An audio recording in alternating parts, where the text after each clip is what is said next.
नमस्कार जय हिंद साथियों। दिल्ली हाईकोर्ट के फैसले का जिस फैसले के अंदर तकरीबन 5000 के करीब युवाओं की ज्वाइनिंग होनी थी, सरकार के ऊपर इस फैसले का अभी तक कोई भी असर नजर नहीं आ रहा है। ना ही सरकार की ओर से इस फैसले के ऊपर किसी भी प्रकार के संज्ञान को लिया गया है और ना ही इससे जुड़ी हुई कोई लेटेस्ट अपडेट सामने रखी गई है। मैं कोर्ट के जजमेंट की कुछ लाइन साथियों आपके साथ साझा कर रहा हूं, क्योंकि आप में से भी कई सारे साथी ज्वाइनिंग का इंतजार कर रहे हैं उस भर्ती प्रक्रिया के तहत, या आप में से कई सारे साथी उस भर्ती प्रक्रिया के तहत मेडिकल प्रक्रियाओं में प्रभावित भी थे। मैं बात करूंगा साथियों एसएससी जीडी के उस फैसले की, जिस फैसले की सुनवाई आर्मी एग्जाम एनरोलमेंट रिजल्ट वाले केस के दरमियान हो रही थी, जिस फैसले को आए हुए अब तकरीबन 3 महीने से ज्यादा का समय हो चुका है, लेकिन अभी तक सरकार का एक तरफ किसी भी प्रकार का संज्ञान न लेना और युवाओं को निरंतर उस उम्मीद में बैठे रहना कहीं ना कहीं एक चिंता का विषय बनता जा रहा है।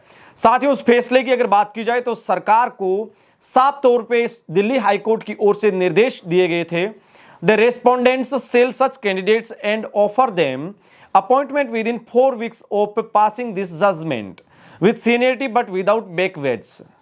जी हां, इस फैसले के अंदर कहा गया था कि एसएससी जीडी 2018 भर्ती के कैंडिडेट्स को और एसएसबी जो 2016 भर्ती की प्रक्रिया के जो कैंडिडेट्स हैं जिन्होंने दिल्ली हाईकोर्ट का रुख किया था, उनको 4 सप्ताह के भीतर कंप्लीटली ज्वाइनिंग प्रक्रिया से गुजारना है या इसके ऊपर आपको कार्य शुरू करना है।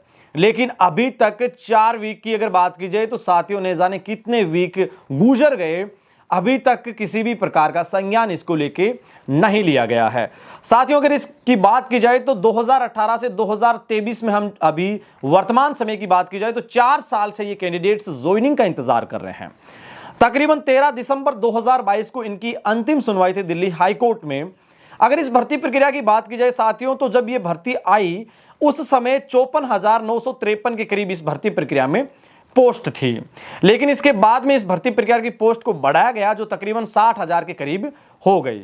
लेकिन जब 2021 में इसका रिजल्ट आता है तो वापस से भर्ती प्रक्रिया में जो पोस्ट है वो 54,421 ही रखी गई। इसका मतलब यहां 6,000 के करीब कैंडिडेट्स को पोस्ट के आधार पर नहीं लिया गया, जबकि कायदे के तहत जो इस भर्ती प्रक्रिया की विज्ञप्ति में जो पद बढ़ाए गए थे उसके तहत 60,000 कैंडिडेट्स को लिया जाना था। इसी के तहत इन कैंडिडेट्स ने दिल्ली हाईकोर्ट का रुख किया था। दिल्ली हाईकोर्ट का 21 दिसंबर 2022 को फैसला आया।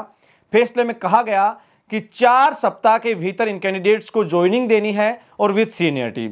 यहां कोर्ट ने यह भी चीजें साफ की थी कि इनके मार्क्स को सबसे पहले देखा जाए, जो कंप्यूटर बेस्ड एग्जाम हुआ है उसके तहत, इसके पश्चात इनकी जो कैटेगरी है उसको देखा जाए, मेडिकल की प्रक्रियाओं को पूरा किया जाए और उसके पश्चात अंतिम चयन सूची की जो लिस्ट है वो सामने रखी जाए और इन कैंडिडेट्स को ज्वाइनिंग दी जाए। लेकिन साथियों अभी तक ये युवा ज्वाइनिंग का इंतजार कर रहे हैं। इसी के साथ साथियों एसएसबी की भर्ती जो 2016 की भर्ती जिसमें 6 साल का आज समय हो रहा है, 746 के करीब वैकेंसी थी, 674 के करीब उस वैकेंसी के पद भरे गए थे। वेटिंग की प्रक्रिया को इस भर्ती में शामिल नहीं किया गया था। इसी को लेकर 72 कैंडिडेट्स का यहां कैरियर दांव पे था। इन्होंने दिल्ली हाईकोर्ट का रुख किया। दिल्ली हाईकोर्ट ने सेम जैसे एसएससी 2018 का जो फैसला था उसी प्रकार का फैसला इस भर्ती प्रक्रिया के लिए भी लागू किया था। लेकिन अभी तक सरकार की ओर से संज्ञान न लिया जाना और युवाओं को अभी तक ज्वाइनिंग न मिलना, युवाओं के उन तमाम 5,000 जो परिवार है वो निरंतर उस आस उम्मीद में बैठे हैं कि कब ना कब सरकार इसको लेकर जरूर उनके पक्ष में फैसला ले लें और जल्दी ले लें, दिल्ली हाईकोर्ट के फैसले की पालना की जाए। हालांकि निरंतर इसको लेकर जो अवमानना की जो प्रक्रिया है वो आपके सामने नजर आ रही है कि 4 सप्ताह की बात की गई थी, 3-4 महीने का समय हो रहा है, अभी तक किसी भी प्रकार का फैसले पर संज्ञान नहीं लिया गया है। साथ ही साथियों इस फैसले के अंदर सरकार का जो मोस्ट मैं आपको यहां पॉइंट बताना चाहूंगा, सरकार ने यह कहा था कि प्रक्रिया पूरा कर लेने का मतलब यह नहीं कि आप चयन या नियुक्ति का अधिकार आपके पास है।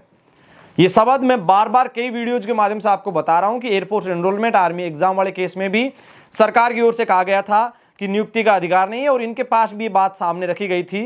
हालांकि किस तरीके से इन्होंने डिफेंस के माध्यम से इन चीज़ों को पेश किया है, लेकिन कहीं ना कहीं अब युवाओं के इस फैसले को लेकर सरकार एक बार फिर से जिस तरीके से अनदेखी कर रही है वो युवाओं के लिए चिंताजनक है, क्योंकि उम्र निकली जा रही है, वक्त के साथ सारी चीज़ें जो उन्होंने अलग फील्ड की तैयारी की थी वो भी उनके हाथ से जा चुकी है और अब सरकार इस तरीके से उनके साथ रवैया जो कर रही है वो इन युवाओं के लिए नहीं बल्कि उनके परिवारों के लिए काफ़ी चिंताजनक है।